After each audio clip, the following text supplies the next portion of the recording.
৮০ এবং ৯০-এর দশকের চিত্রনায়ক সোহেল চৌধুরী হত্যাকাণ্ডের রায় ইতোমধ্যেই ঘোষণা করা হয়েছে। সেখানে আজিজ মোহাম্মদ ভাই, বান্টি ইসলাম সহ আরও ৩ জনের আমরা যতটুকু জানি যে যাবজ্জীবন কারাদণ্ড দেওয়া হয়েছে। এ প্রসঙ্গে আরও বিস্তারিত জানতে আসলে আমাদের সহকর্মী মনিরুজ্জামানের সঙ্গে আমরা একটু সংযুক্ত হই। মনিরুজ্জামান, নিশ্চয়ই আমাকে শুনতে পাচ্ছেন। রায়ের বিস্তারিত আপনার কাছ থেকে আমরা জানতে চাই। ধন্যবাদ জাকিয়া।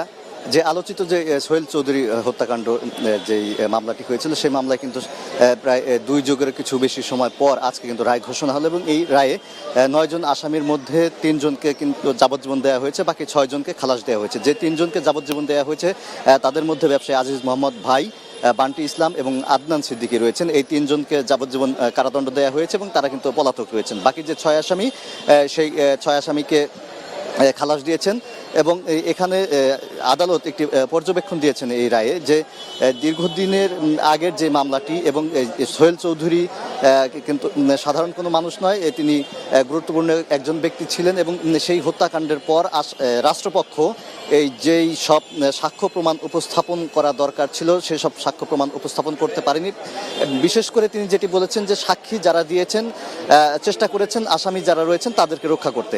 তো সব মিলিয়ে যেহেতু সাক্ষীর উপর নির্ভর করেই আদালত কিন্তু সাক্ষ্য প্রমাণের ভিত্তিতেই রায় দিয়ে থাকেন। তো যেহেতু আদালত পর্যবেক্ষণে বলেছেন যে সাক্ষীরা যারা ছিলেন তারা আসামিদের বাঁচানোর চেষ্টা করেছেন, তারপরেও যতটুকু সম্ভব হয়েছে যারা যেসব সাক্ষীর তথ্যে উঠে এসেছে যাদের দায় পেয়েছে আদালত তাদেরকেই কিন্তু সাজা দিয়েছেন এবং বাকি যাদেরকে